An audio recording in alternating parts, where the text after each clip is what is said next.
good morning, or good afternoon. Whatever time of day or night it is for you, I hope it's good. Welcome to Everything's Relative, a podcast. I'm Eve Sturgis, your host. I'm here to talk about all the ways that people are facing their DNA discoveries when they are ground shaking and identity moving.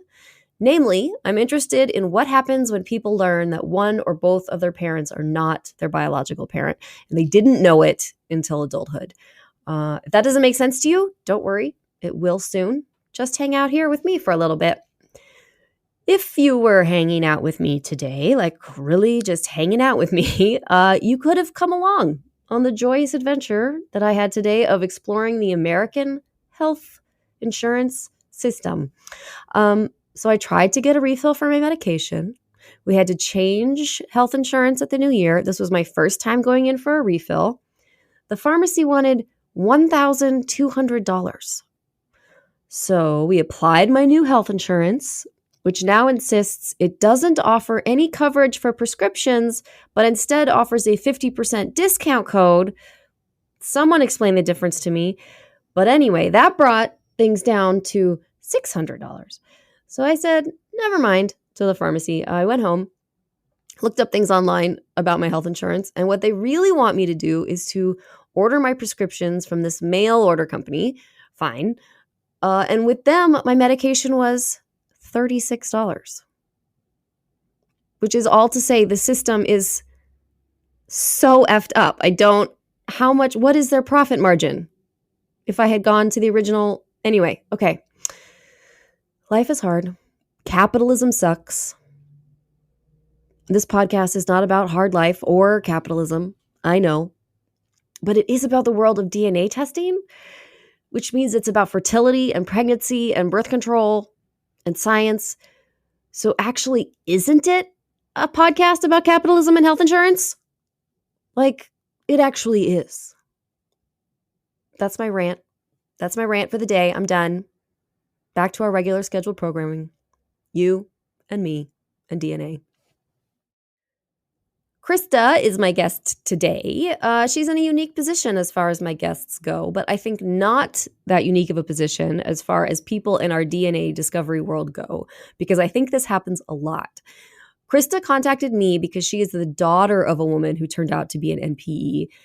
And I think relatives, especially adult sons and daughters, are doing their own family tree, thinking it's all for fun and games and family pride.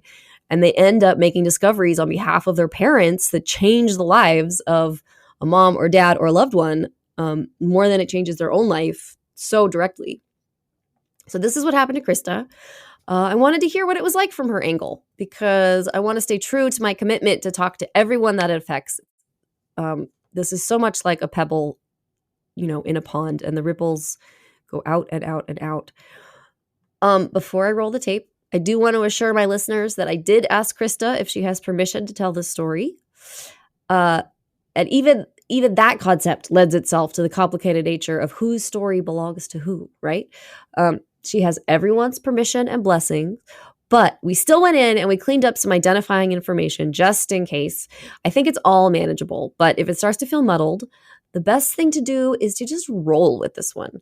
It doesn't totally matter who has had which last name or what the details were on all the birth certificates for the purpose of the story.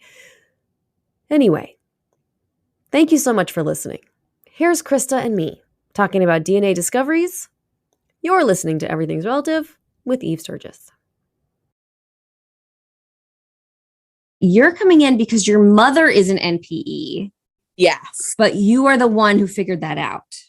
So that is a unique place to be within the NPE community. And there's a lot of you. Yes. Yeah. To witness this whole thing as an adult daughter. I think every sort of position within the NPE like variable is extremely important, but it's great to just get like someone else's viewpoint from sort of navigating this adjacently. Yeah. And maybe even creating it. I'm not sure, but created it. Absolutely created it. Okay. So tell me what happened. So oh gosh, where to start?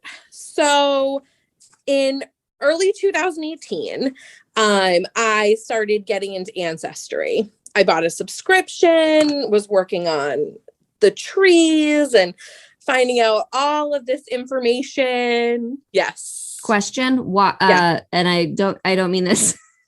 They say as a therapist to never ask your clients why, because it makes them defensive.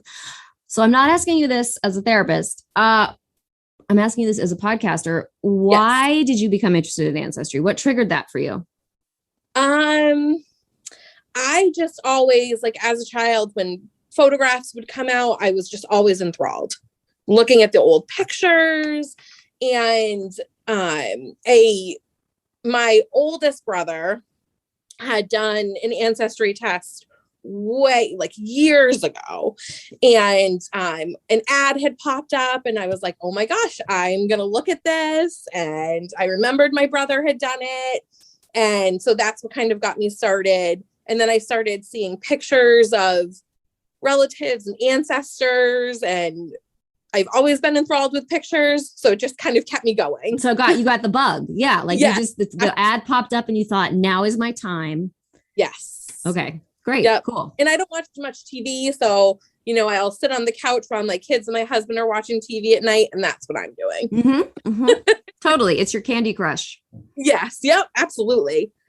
So I had been working on the ancestry tree, and, but I had not done my DNA yet, only my older brother. And so my curiosity kind of got unsatisfied. I needed something more. So my husband and I did 23andMe tests. We should have done our ancestry test first, but we started with 23andMe, and our results came back in May of 2019. Why do you say you should have done the ancestry? Because they had all of my information on there, all of my research. Oh, you had already been like so in it that it would have popped you right in. Okay. Right. Yes. Okay. Yeah. So there was nothing remarkable for either of us.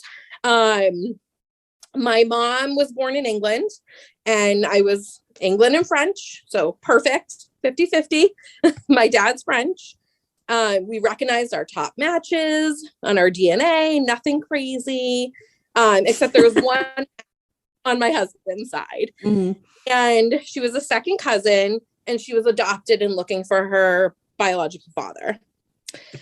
So I reached out to her and said, I have a tree on ancestry for my husband and for myself. I guarantee you I can find who your father is. So we started researching. She was really excited to have her help. Her mom had never really told her what happened. There was just different stories. She had no clue who her dad was. And then she introduced me to another second cousin of my husband's, and who was also looking for her father. Wow. And okay. And so I found him very quickly. I'd already had him in my tree. So we connected the two of them. And at this point, I was like, awesome. I'm good at this. Good at research stuff. This is great. So we kept looking for Tony, which was the second cousin. We kept looking for her father. And in early June, we found a gentleman that I believed very strongly was her dad. I looked him up on Facebook, and they were identical. And he had daughters that were identical to her. They did a 23andMe test in July that proved that they were father and daughter. And their story has been amazing. They've gotten to know each other. She's become part of their family. And so this really just even kept me going more with the research and the family. And I kind of share this part of the story because I truly believe that meeting those two women and helping them through these mysteries, like, really prepared me for what was about to burst. Right. And I had them to kind of lean on through everything too, and ask questions. And I had sent you a picture of the three of us. We ended up meeting later on that year. So during this time that we were helping Tony and Justine, my husband and I decided, you know what, let's pay up and we'll do the ancestry DNA test as well. And again, everything seemed to come back normal. We recognized more matches. I was able to break down just some brick walls. But I could not break down the brick wall of my granddad. And when I say my granddad, that is my mom's birth certificate father. Right. And I figured it was because he was born in the 1930s in England. And his name was Thomas, and everybody's name in the 1930s in England was Thomas. Mm-hmm. And you know, his childhood stories that he would tell were full of war and poverty. And so I just kind of figured, you know, there's just nothing out there. Right. Like records got burned or something just. Mm-hmm. And I figured that the same, you know, with DNA matches, not being able to find any DNA matches with him, I figured the same, like, well, nobody in England's taking ancestry tests, you know?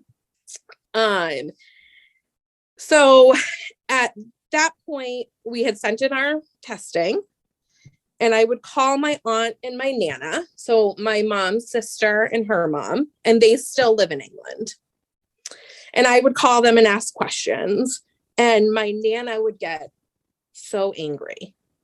She would say, yeah, why are you looking in the past? Why do you care about all these dead people? And I never really would hear my grandmother get angry like that. You know, so I was always very surprised. And I had mentioned to her that I had a match with the last name of, and I said, I don't know who this guy is. He's showing as a second cousin to me. And she got even angrier. Wow. And she was like, stop looking. And I just couldn't understand it. So I, by this time, you know, it'd been a couple more months, and I had my dad test. Again, my oldest brother had tested, and I started pestering my mom. And I said, you know, can you please test? I want to look more into granddad's history.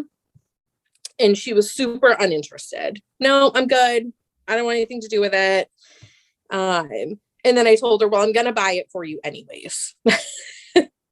And she was like, nope, you're not going to spend your money on it. And she knew I was stubborn. And so she ended up buying one for her and her husband, my stepdad.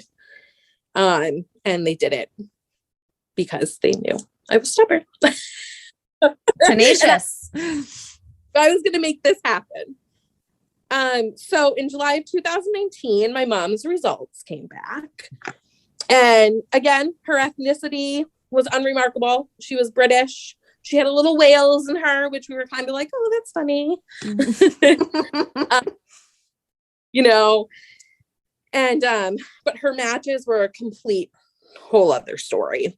Mm-hmm. So she was matching up with people that were my fourth and fifth cousins, but they were matching up as like first and second to her. Which is remarkable because that's too close to jump a generation like that. Yeah. Or like that doesn't make sense for anybody. Let's assume that people listening don't know all the way the cousins break down. So that doesn't make sense, is the point, is right. that is. And I had been researching, like, what do centimorgans mean? Mm-hmm, mm-hmm. Or, you know, matching matches. And so I knew that this was a problem, that this gentleman should not be matching her as a first cousin. Right. Should he be matching you as a... So he was matching me as second. Okay. And he wasn't on my dad's side. It was clearly my mom's. And we're like, who is this guy? We don't know who this is. Mm-hmm. This is Mr. Yes, this is Mr. Okay. And we knew all my mom's first cousins. She knew all her first cousins. But we didn't know him. Um, so one of my biggest weaknesses, besides being stubborn, is I'm impulsive and impatient. Okay. And this is I appreciate you coming forward with some character defects. Okay. Yeah. Well, this is a very reoccurring that I had through this story. Got it. And sorry, can I ask you another question? Yeah, Sorry, Krista. Is at this time, are you going over these results with your mom? And what's she thinking? She's like, oh my gosh, I've got a secret cousin. No. So when her matches came up, I was already a manager of her matches. So I was notified through my email. So I checked it and I was like, okay, this is an issue. And I hadn't really said anything to her yet. And I messaged him before I said anything to her. And I said, hey, I see you match as a first cousin to my mom, but I have no idea who you are. Do you have any uncles and what are their names? Okay, that's so specific. To anybody. Yeah. But I lucked out and he responded and he answered all of my questions. And he said he had one uncle named who lived in Wales. Uh-huh. Yes. Okay. Yeah. So I called my mom and I told her what was going on.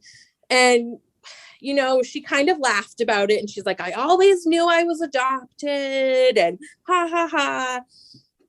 And that's interesting. That's really interesting for her to say that before it all comes out. Yeah. Yeah. And just to kind of like give a little background on that, when she was growing up, my mom is 4'11". She's very short. She had two brothers and a sister, and they were taller. And she had a rough relationship with her birth certificate father. They didn't really get along. They had different personalities. He was very strict, and my mom was very kind of free-spirited when she was younger. And she just always, even before all this happened, she really didn't have a great relationship with him. Now he had passed already when this all happened, but, and she would say things when she was a child. I must be adopted. You're not my dad. I must be adopted. And they never said anything. Right. And so, she was kind of laughing about it on the phone, but it was almost like a light bulb too. Uh-huh. So like that light bulb is, I think, so familiar to so many people in this community. Yes. Yeah. It's almost like that puzzle piece finally just kind of like clicks in. Oh, yeah. Yeah. Like, there it is. Okay. Now let's find out more. So, I kind of said, okay, what do you want me to do? Do you want me to research this? Do you want to leave it be? And I'm going, I want to research this. Totally. But I think that's very generous of you to offer the let it be option. Yes. Yeah. And I would have, absolutely let it be if she wanted to. So she was kind of like, you know what? You do whatever you want to do. And I'll contact you when I want to contact you about it. Mm-hmm. And I said, okay. So I started researching it, and I would kind of text her sometimes and be like, hey, I have this little piece of information. Do you want it? And she would say yes or no, but she would always come around to yes. So I kind of went at my pace and allowed her to go at her pace.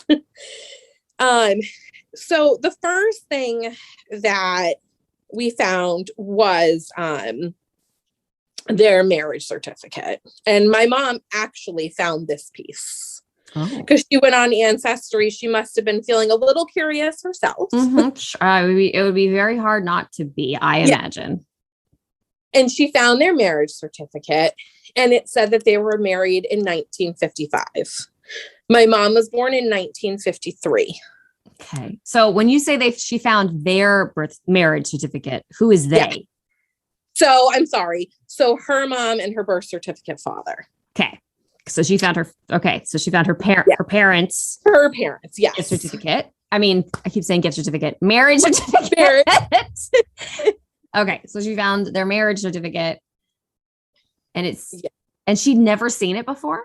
No, she says, I think I've seen it before, but I must not have like put two and two together. I think, what's funny is like, I'm just thinking right now, like, have I ever seen my parents' marriage certificate? I assume I know the year they were married, but actually that's just because they've told me. Yes, right. Like we have photos, but like, I've never put anybody's feet to the fire about it. Well, and the interesting thing is, and so they always told their kids that they were married in 1952. Aha. Yes. Okay. So the interesting thing is, I don't even know how long ago, but maybe 7 or 8 years ago, I had a friend of mine who made like a lot of personalized pieces of different things. And so I had her make this wooden tree for my Nana. Yeah, it must have been 7 years ago because it was right after my granddad passed away. And I went and looked up the dates and I saw that they were married in 1955, but it didn't click it either.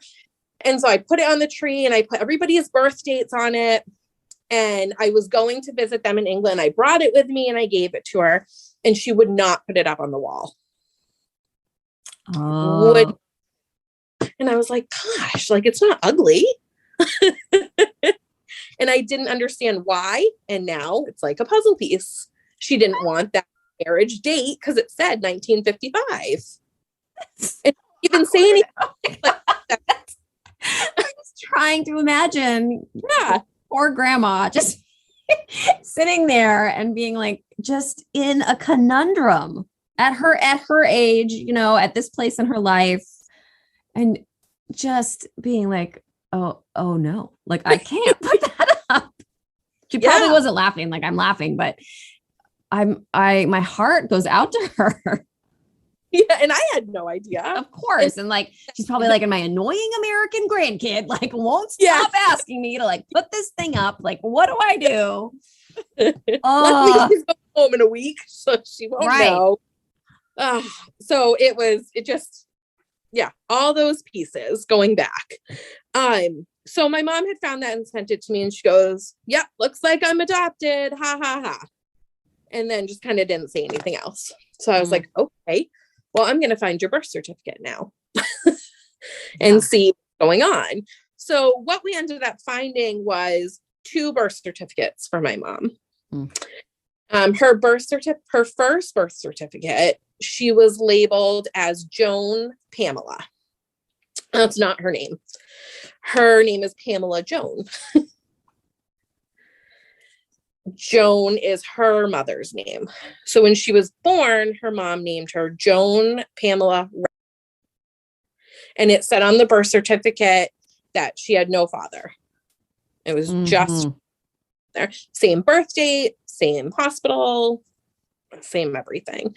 And then the one 11 years later, it was redone to say Pamela Joan and listed my granddad as the father.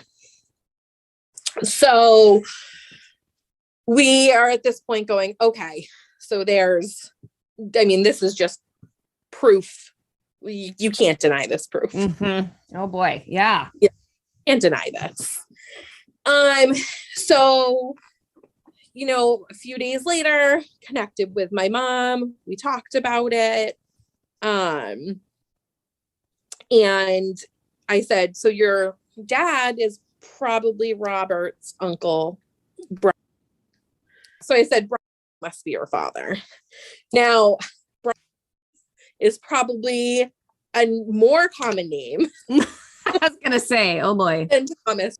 So I'm like Googling and putting his name in Facebook and, sending my mom pictures like, well, this could be your dad. This could be your dad. Oh my God. There were just some ridiculous pictures that I would send her. It was good because I think there were some times where it put a little laughter into what. Mhm. And so again, I reached out to Sandra and I said, okay, so I'm looking for and again, she directed me to some sites. It's called freebmd.org.uk. And it's a website that has copies of birth certificates, copies of marriage certificates, and you can also see like when people got married and what kids kind of came from it. That marriage, if you know the area of the UK. Right. Sounds a little confusing, but it's easy to get into, but once you get into it, you really do have to be aware of what you're looking for. Right. So she guided me there, but she was great at guiding me. Mm-hmm. She was like, here is this old dusty resource library that is a little bit disorganized, but yes. good luck. But that may be where your answer is. You're right. Yeah. And she knew already because she had looked and and she was like, yeah, you got it. Like she was wonderful. At this point, my mom, and this is another thing that you should not do. Okay. Note. I'll take note. Everybody take note. Listen up. Not do this. So my mom called my aunt, her sister, and asked her to do a DNA test. And my aunt had no idea of what was going on. And my mom said, we just want you to do it for fun. Mm-hmm. But my mom we wanted to see if she was going to be a half sister. Right. So when you say what not to do, you feel like saying just take it for fun is the dangerous. Yes. Okay. Manipulation. Yeah. Okay. Yeah. Okay. And now that she knows everything, she's kind of like, you tricked me. Mm-hmm. Sure. And we did. Right. It'd be interesting to know if she would have refused to take it. So at this point we were nearing the beginning of September. I had just booked a trip to England for that October to go see my Nana. My mom's mom, she had been diagnosed with breast cancer. And so I wanted to get out there and see her. And I think I was almost hoping to go there and maybe like find some information on my own. Mm-hmm. So through the beginning of September, like I said, I had been Googling and Facebooking, but I was also researching him on Ancestry. And I had found who I thought was him. And so I was looking for his ancestors, but I couldn't find like much about his current life, but I did about his parents. So my mom wasn't too involved in the research at this point, but she would ask when she was curious. And I learned that my biological great-grandparents, mm-hmm. so her biological father's grandparents, had lived in a cottage called in Wales, and that it had been kept being passed down through everybody. And so I did a Google search and it showed that my mom's biological father and his wife lived there. Still lived there. Yes. In this Welsh heirloom cottage. Yes. And I didn't send you a picture of that one, but, and right in my face was an address and a phone number. Mm-hmm. So they're so sweet in the UK. Okay. Yeah. In Wales. Yeah, they do everything. So I texted my mom and she said, well, I'm certainly not going to call him. Mm-hmm. Mm-hmm. And she said, I'm heading out on a trip to Spain with another couple. And she said, just let me know what you find out when I get back. So I took that as permission to call him myself. Mm-hmm. Okay. So on Saturday, September 21st, 2019, my kids were playing nicely in the house together. Mm-hmm. So out into my backyard and I called. Mm-hmm. And a gentleman picked up the phone, but he sounded really young. He didn't sound like an older gentleman. And I asked for Brian. He said, oh, this is me. And I took a big pause and I blurted out and I said, well, my name is Krista and I am your granddaughter. Oh, interesting. What an interesting way to start. Okay. Yeah. Just And I told him who my Nana was, her name, and what year my mom was born and where. And he said, in a very British accent, he said, this will wind me up. Yeah. And said, can I have your phone number and can I call you back? Yeah. And I said, well, I live in America. So he's already thinking this is like a joke. So question for you. Yeah. Yes. What is going on for you and your feelings of identity during this time? So because it turns out you're not who you thought you were either, although you're a generation removed. Well, so what's happening for you during all of this? So for me, it was actually really hard. I, my mom had come to America because she had met my dad, who was a GI that was stationed near her. And I grew up very, very close to my family in England. My mom made sure that bond was tight. And I actually grew up very close to my granddad. I would go over and spend summers over there, and he would take me everywhere and show me everything. And, my mom didn't really grow up close with him, but I definitely had an incredibly close relationship with him and my Nana and everybody else as well. So, and I'm very, very proud growing up that, I have family in England. Sure. And I make a mission. I just very, very proud of that. So it was really hard for me.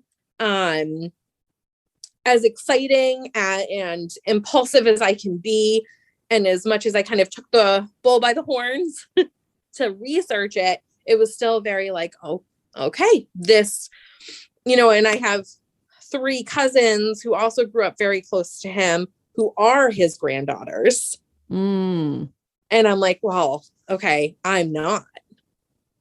I'm not his granddaughter. I am, but I'm not. Right. And so it was tough. And I remember calling my older brother before my mom had told him and crying on the phone with him and just like, and he was like, it's okay. Like, he wasn't really as bothered. He's like, this is cool. We're going to have new family. Like, don't worry about it. But it was tough. It really was tough. He really, my granddad really, he was a wonderful, wonderful grandfather, fantastic grandfather. And he had Alzheimer's. So the last time that I had seen him, he didn't even remember who I was. So it was just. So there's heartbreak upon heartbreak. Yeah. So it was hard. And it was hard to see my mom going through it too, and being the one who's giving her this information. And yeah. Did you ever think like, I'm going to stop, that I shouldn't be doing this? Let's just like close this up. Never. Okay. Never. Nope. Once I got going, I knew I had to find out whether it went good or bad, whether we found anything or not. We had to get to some kind of endpoint. Like a closure.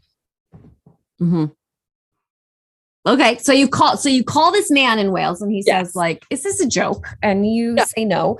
And then, so he's going to email you. Is that okay? And it turns out that the person that was on the phone was actually Brian's son. And he had pretended to be Brian because he said that they get a lot of scam calls. So he often says he's his dad. There's just a layer there that like just a little an accidental extra layer in the experience. Okay. And surprisingly, he explained to me that Brian remembered my Nana very fondly and he would really love to speak to me some more. And he wondered if I had Facebook. Oh, so we connected on Facebook Messenger and started talking. Now, so he told me that he was one of 5 and he had a twin brother. So I'm sitting there going, okay, so my mom has 5 more siblings, 2 of them, which are twins. So my mom's now the oldest of 9 instead of 4. mm-hmm. We exchanged some pictures. And then randomly, my mom texts me and says, hey, have you found out anything? No. It was like she knew. Mm-hmm. She's sensing it. It's, probably 11 o'clock, 12 o'clock at night there. And I said, well, I'm talking to one of your brothers right now. So I added her into the chat. And it's important to know that when I added her into the chat, David and I had not discussed any of the story. We had only discussed very surface level things. That he was one of 5 and a twin brother and nothing about the hows and the what fors of this whole situation. Okay. So my mother gets on the chat. And if we had discussed this before, I would have warned my mom. Oh boy. Okay. And he says, we have known about you for years. Oh, that's very different. Okay. Yes. And so I think my mom and I were both shocked. And me being impulsive, I said, what? How? Oh my God, tell me the whole story. Mm-hmm. And it became a lot very quickly. And he says to me, well, first you tell me how you got my cousin's DNA. Because he didn't really understand how everything works. Got it. So we kind of agreed to end the conversation there and get some sleep and I'll talk in the morning. Right. And I was really upset with myself. I was crying. I totally thought I had blown it. My impulsivity, here I am. Tell me the whole story now. I thought it was done. And the next day I heard nothing from anybody. And including your mom? Including my mom. Mm-hmm. But then finally she texted me and they had been messaging all day. Just the 2 of them. Good. And everything was fine. She found out that one of the 5 siblings was a sister who was 4 months younger than her. Twin brothers, and then 2 more younger brothers. And they had all known about her since they were teenagers. That's interesting. Okay. I relate to that. Interesting. Okay. Yeah. And they didn't know the whole story, but they all knew that their dad had a daughter named Pamela out there that he had never met. Oh, he even knew her name. Yes. Yep. He had a few pictures of her, when she was a toddler, but that was it. And even one of the brothers, he would often Google Pamela looking for a right. Whatever Google term you can come up with that somehow might. Yeah. And my mom eventually joined a group chat with all of the brothers and was connecting with her sister through email, but she had yet to speak to Brian. Because, we really didn't know, well, why hadn't you seen her? What's the story? And the siblings didn't really know. And then, so a lot of the times, when I hear your stories on your podcast, the people that, do your podcast with you, I'm always amazed by the coincidences that happen. Yeah. It just, and it's always that can't really happen, right? Right. Yeah. And so a few days into this, I received a message from Dave daughter. Mm-hmm. And she introduced herself and she was super excited, I'm your cousin. Cute. And then she told me that her boyfriend was from Connecticut, living in Wales or England. They were living in England. And she said, I happened to be flying to the US the first weekend of October to go to a wedding in Plymouth, Mass. How funny. And Plymouth is about an hour and a half away from where I live. So close. Oh my gosh. Like, just crazy. And so she said, would you want to meet up? And so I was all in. And I said, yes, I want to meet up. Absolutely. But my mom was a little bit hesitant, but she finally decided that, okay, let's go. And we went that weekend. I actually sent you a picture of that one too. I'm going to look. It's the one with the three women standing like front of the window. The third one. Like a close up, like a very, very, no, wait a minute. No. Oh, I got it. Okay. Yes. That's me and my mom. And so so your mom is a very petite 4'10" woman in the middle. Yeah. Yep. Oh, look at her cute sweater. Okay. And my question, and at this point, does your mom have any support outside of you? Yeah. So my stepdad, they've been married for, 30 years and he was absolutely her support. 100%. And she had also had to tell the couple that she was on vacation with. Sure. That'd be a hard one to hold in. Yes. And they're best friends. So she really had a lot of support besides me. Okay. And different support. Sure. And had you connected or knew about and known about any of like NPE resources at this point, like Facebook groups or? I had been on a couple of like the DNA search Facebook groups, but my mom had joined probably like, I don't know if she joined it when she started talking to her siblings or if she joined it a little bit before, but she had joined an NPE private group. I'm not sure what it's called. Okay. Oh, I wish I were, but it's a private group where you have to do a lot to get into it. Yeah, there's a few of those. Yeah. And so she had joined one of those. And so she was getting a lot of support from there too. Good. Wonderful. Phew. I'm a little bit relieved. All right. Continue. So we met my cousin Sarah and it was awesome. And that was the first week of October. So this was a week before I was going to England. And my mom still hadn't told her mom or her siblings. And here I am getting closer to the date that I'm going to go. I'm nervous. She is nervous. She knows I'm impulsive. I'm nervous right now. Right? What's going to happen? She's, saying, are you going to be able to keep this in? And I'm like, I don't know. Oh my God, Krista. Gotta be honest. I have no idea. Honest. Yeah. So my mom ultimately wrote a handwritten note to her mom. In the case that I spilled the beans. I was only to give it to my Nana if I spilled the beans. That was it. Okay. Only to give it to her if I spilled the beans. And the note was beautiful. She explained she knew, but she wasn't mad.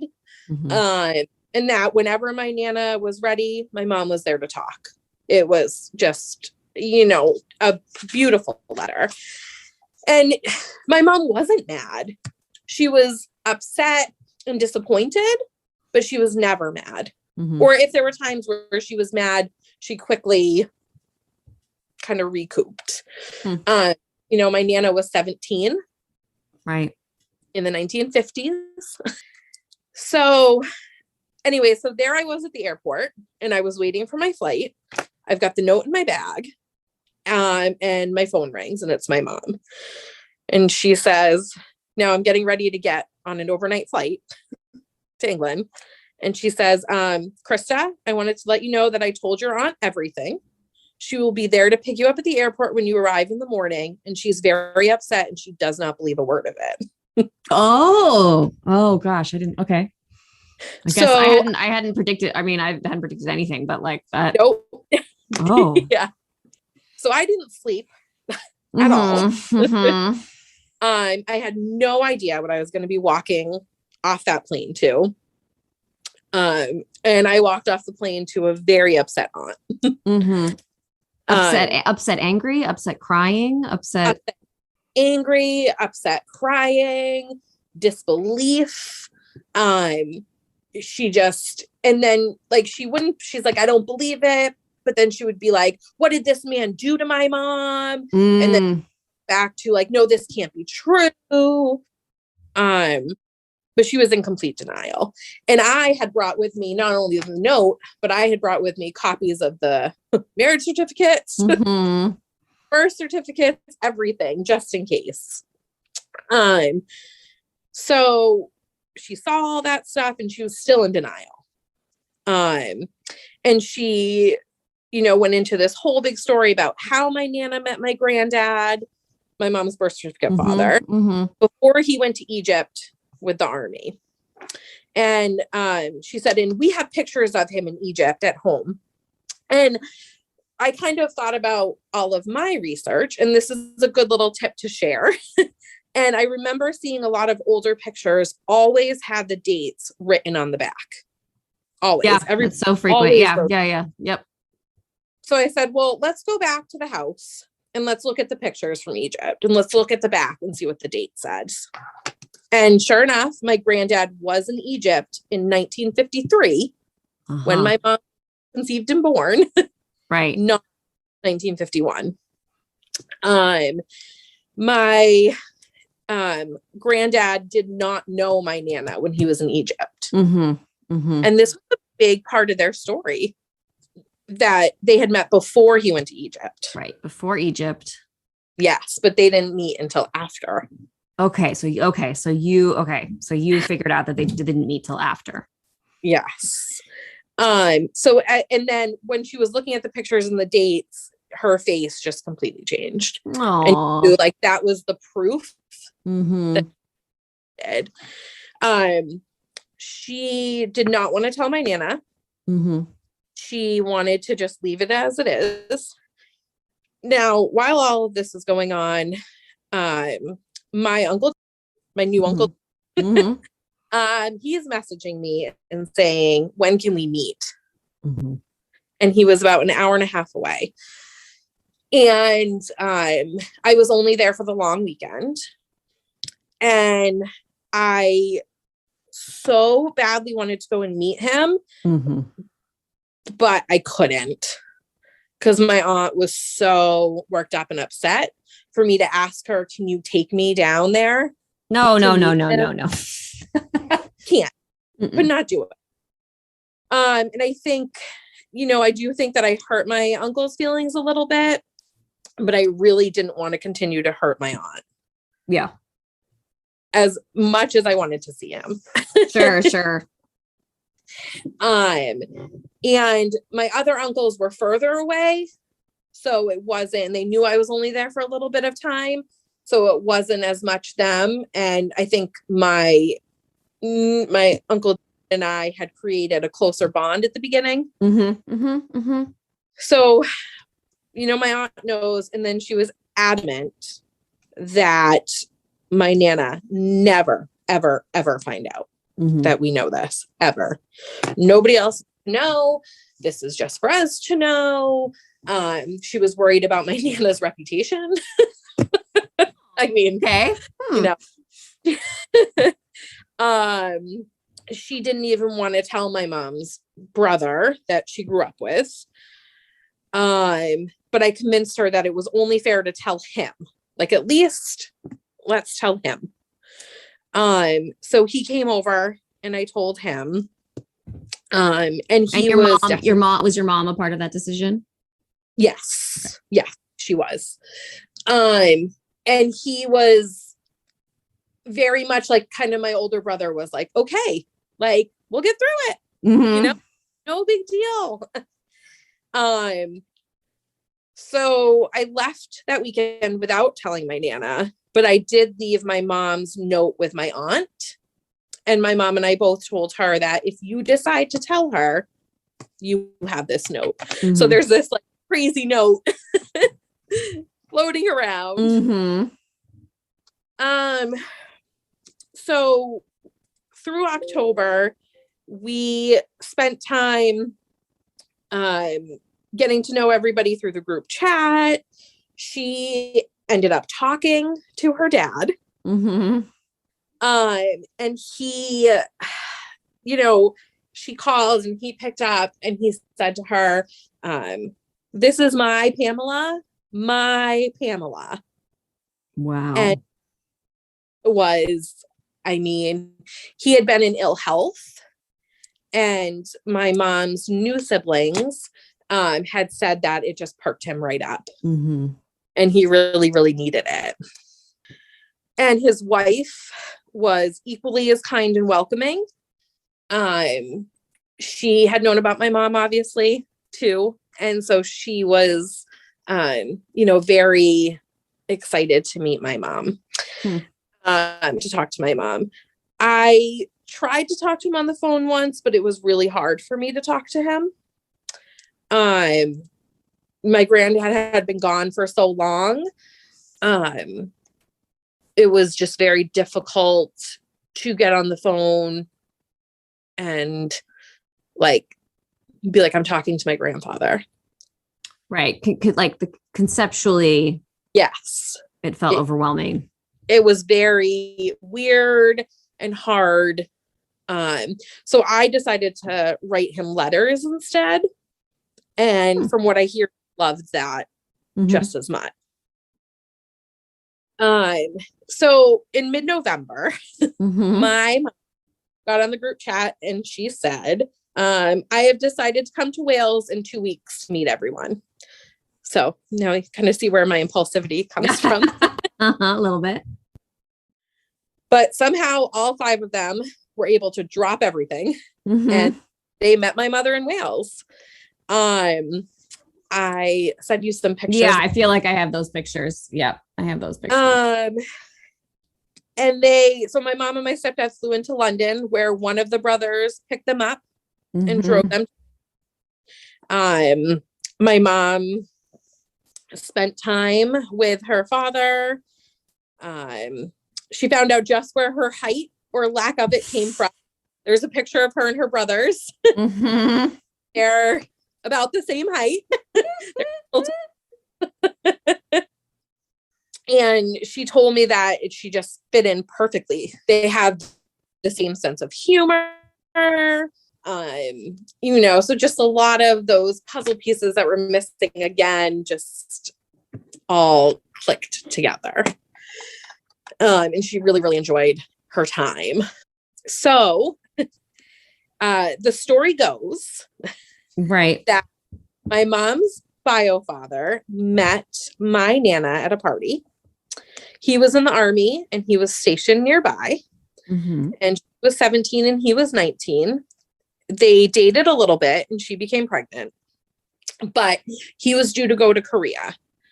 And he lived in Wales. And it was hours away from where my Nana was. However, he asked my Nana to marry him.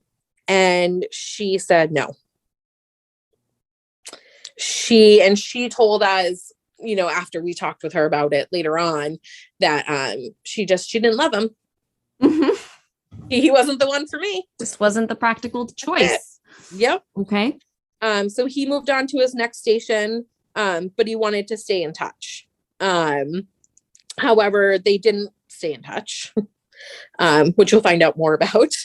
And he started dating his current wife and then soon found her pregnant with his child, and they married before my mom was even born. So that was the story that he had told my mom. After the 4 days in Wales, my mom and stepdad took a train to England to surprise my Nana for her birthday. And because they were like, oh, we're here. And it's My Nana's birthday is November. Mm-hmm. So they arrived in England to my aunt. Your mom and my stepdad. Your stepdad, so her husband. Yep, okay. Her husband. So they arrived in England to my aunt, who was really, really upset. She was having a really, really hard time. Like I said, I think she had the hardest time out of They were so close, and she was really upset. You know, she had feelings of, why do I have to share you? Mm-hmm. You invite me over to America for Thanksgiving. Are you going to invite them now? Right. How do you do this when you come to England? You know, because my mom, when she would go to England after I got older and moved out of the house, it would be for long weekends. Mm-hmm. And now my aunt was like, well, now you'll have to come for 10 days because you have to spend 5 days there and 5 days here. And it was very like, she just didn't want to do this. Yeah. Very territorial, Yep. but it feels like I think it's probably more of a primal territory thing than superficial jealousy or something. Yeah. Like she just could not conceive of sharing her favorite person in the whole wide world. Right. Yeah. Couldn't do it. And she was still adamant that my Nana is not to be told. We're not going to embarrass her. We're not going to ruin her reputation. That's it. That's final. Mm-hmm.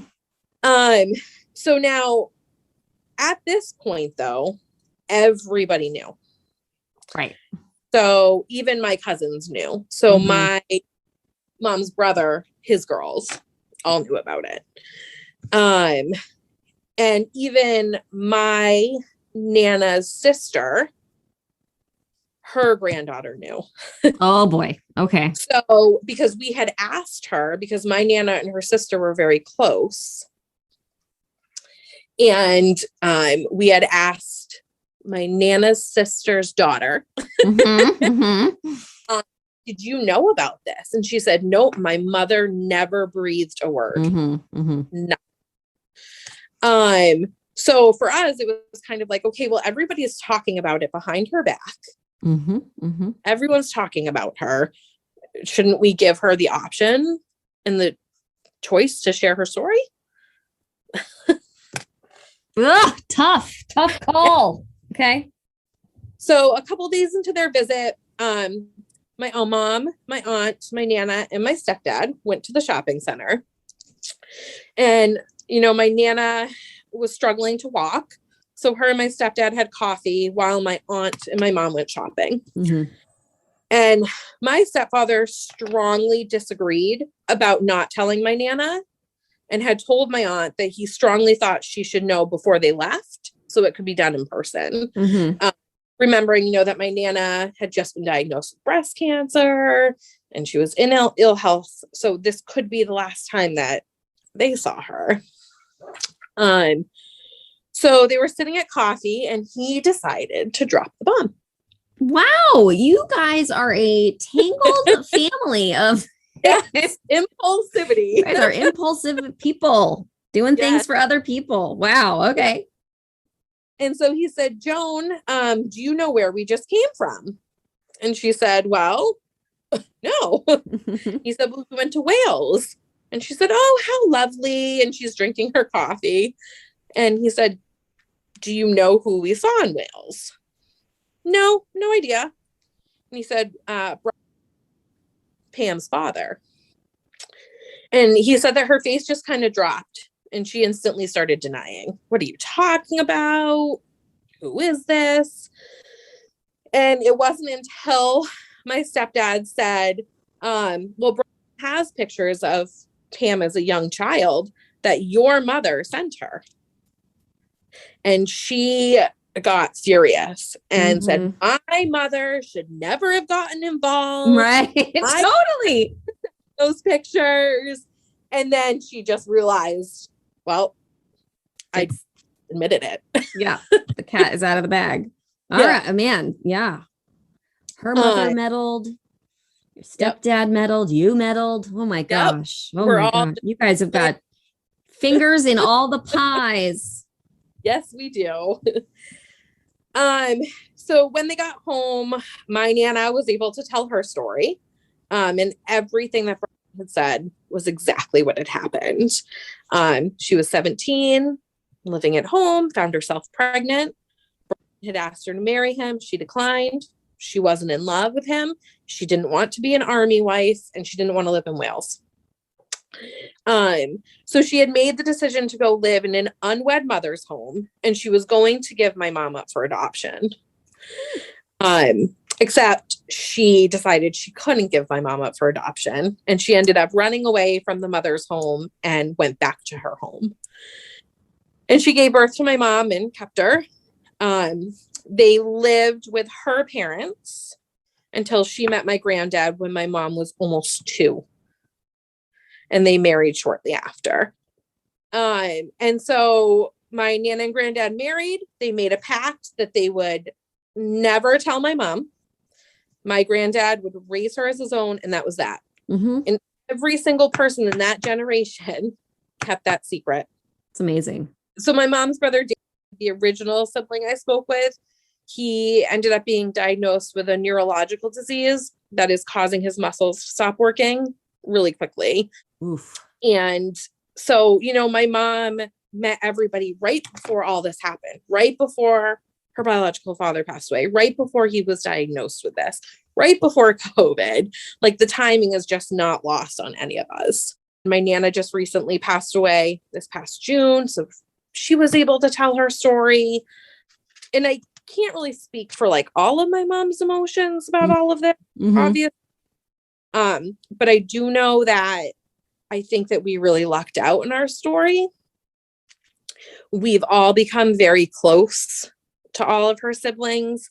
They send us Christmas cards. They know my favorite English candies. And they talk every day on instant message on Facebook Messenger. We have a chat. She and she's loving just every minute of getting to know everyone, and vice versa. And she forgives my Nana with every bone in her body. Because again, she was 17 in the 1950s, and it was a completely different world. And she'll say, every time we talk about this, she'll say that the only thing that she wishes is that she was told when she was in maybe like her 20s or 30s, so that she could have gotten to know everyone. She knows that if she had been told before then, she would have rebelled just because of how her personality was and how, relationship with her birth certificate father was already. So she just wishes that once she had grown up and matured and had a family of her own, that we all could have kind of grown up together. I was born in Germany in 1982, where my dad was stationed, and her brothers were in Germany, stationed there as well at the time. So there's just so many coincidences that could have connected everybody. I also think that this situation brought my mom and I closer together. We were able to go through feelings together, and I was able to help her, and it was just a good bonding experience. Yeah. I mean, I suppose it's a situation that could have torn you apart. It could have just completely destroyed you, but yes. So in that way, it's really interesting that you went through it together. It's really interesting that you went through it together in that way. Yeah. And it brought us closer. Yeah. And my mom's not an extremely emotional person. She is British after all. I know she's British. I was going to say, like, every time you're like, and they didn't say a thing. I was like, of course not. Of course not. And she told me that, she cried a lot that week when she was meeting everybody. And I have a habit of tracking my mom's plane when she travels and just, where she is and coming back.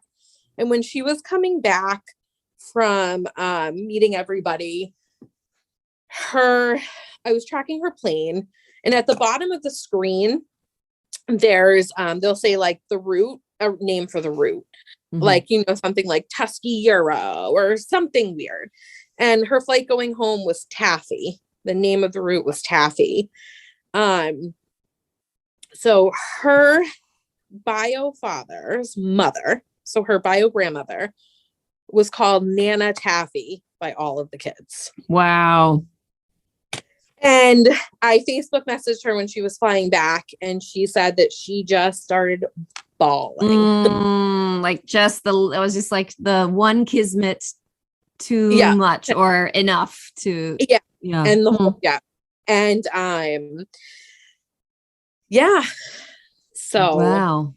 It's like I said, I think a lot of people will probably find a lot of similarities to it, but there's a whole lot of uniqueness. Yeah. Wow.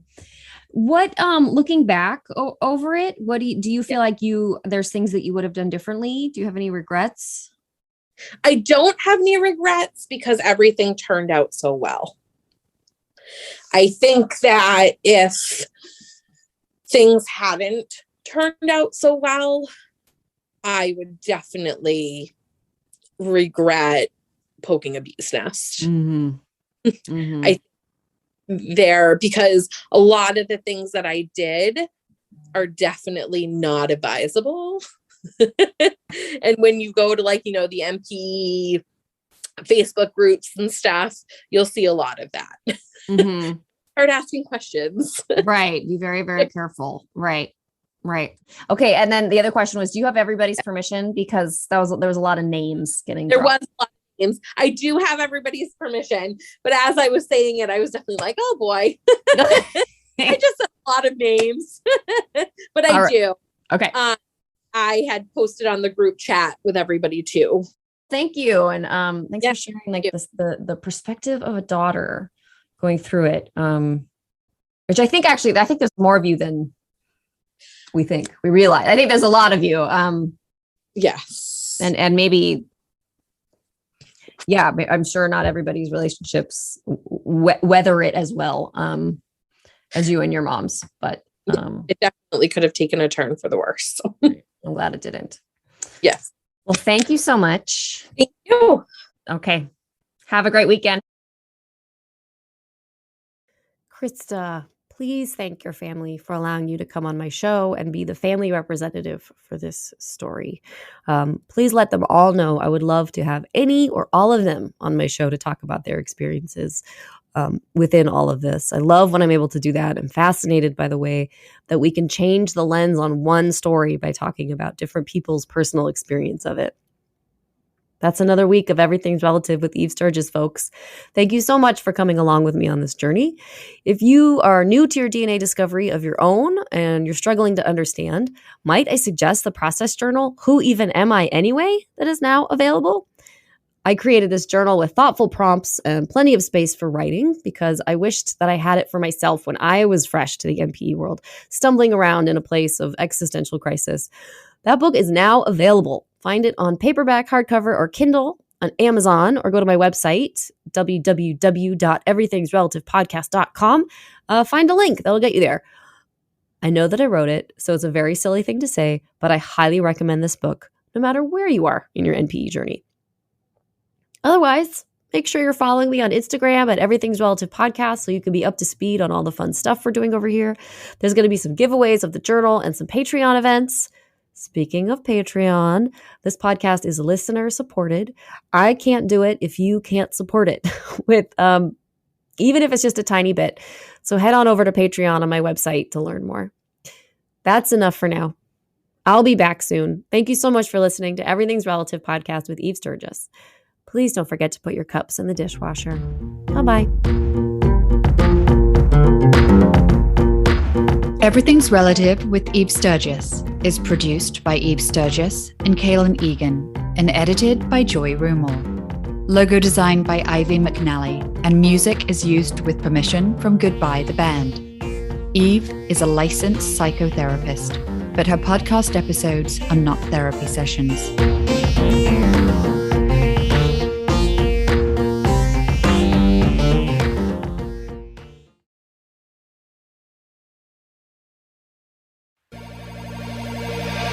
This is Patrick. And this is Mark, co-host of Nintendo Cartridge Society. Every Tuesday and Thursday, we're your home for all things Nintendo. On Tuesday, we're talking about the latest Nintendo news. And on Thursday, we're doing deep dives into specific corners of the Nintendo universe. Ranking the Koopa Kids. Determining who the best Smash Fighter is. That's Nintendo Cartridge Society on Campfire Media or wherever you get your podcasts.